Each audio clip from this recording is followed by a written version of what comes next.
Honda's new CB750 Hornet is the cheapest of its closest middleweight naked rivals. That's a mouth-watering prospect when you consider it's powered by a stonking 91 brake horsepower parallel twin-cylinder engine and has a bountiful array of rider aids and standard equipment.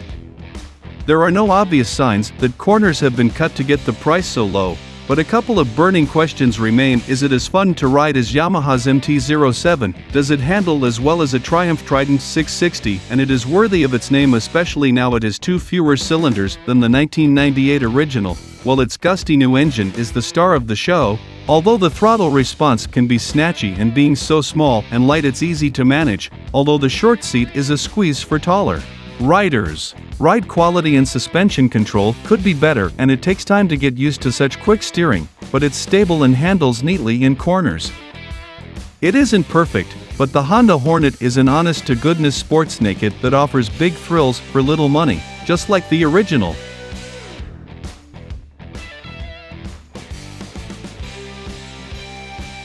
The new Honda is extremely light, both when you bat it between your legs at a standstill and on the road. Developed by the same group of Honda engineers that put the 2017 Fireblade on a massive diet that kept the Hornet's weight down to 190 kilograms fully fueled, giving it the best power-to-weight ratio in class.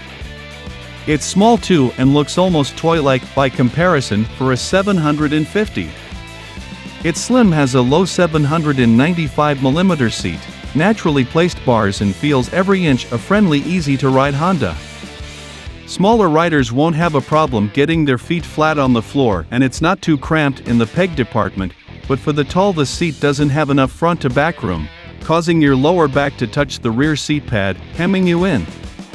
The Hornet's lightness continues in the way it steers. Not only does it change direction with next to no effort, but the steering is almost too direct until you dial yourself into it.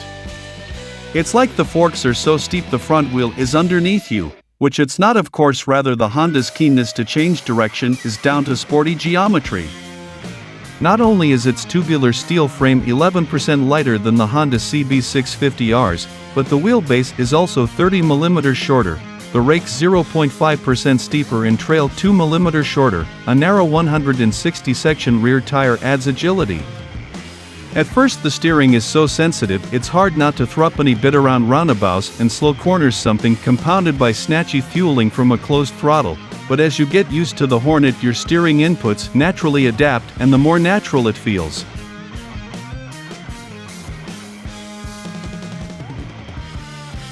Once you're past the ride-by-wire's immediacy from a closed throttle, the engine is a peach of thing. Purists will bemoan the Hornet not having a motor like the original's mid-90s 100 brake horsepower CBR600F lump, but if you want an inline-4 middleweight with a Honda badge, the CB650R is the bike for you.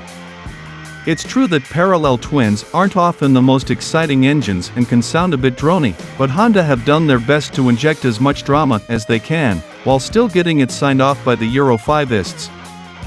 It barks and booms like a big V-twin, loves to rev, and unlike the old Hornet's 4-pod, has an even spread of power which you can dip into any way you want.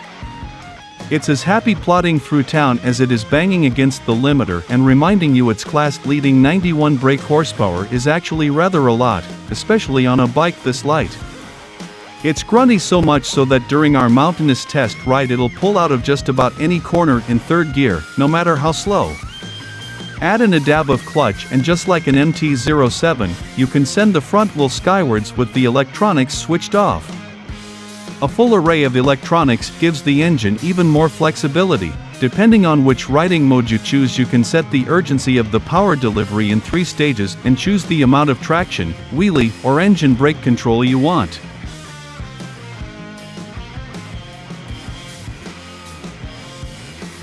In addition to the kind of rider aids that only appeared on a Honda Fireblade 5 years ago, your 6,999 pounds gets you a hatful of goodies.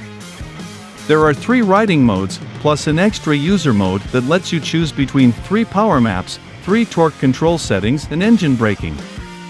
You can also disable the torque control. ABS is standard but not lean sensitive. Its multifunction 5 inches TFT has 4 layouts to choose from and links to your phone to control music, calls and sat, enabled by voice control via a Bluetooth headset. You also get a USB charger, LED lights all round, self-canceling indicators, Nissan front radial brake calipers, wavy discs, and Showa upside forks. A full range of dedicated Hornet accessories can be bought separately or bundled into 3 packs. The 410-pound style pack includes frame protectors, tank pad, aluminum handlebar riser clamp, bar end weights and wheel rim tape. The 555-pound sports pack contains an up/down quickshifter, lighter foot pegs, rear seat cover and fly screen, and for trips away the 765-pound touring pack comes with a 3-liter tank bag and tail pack and hard panniers.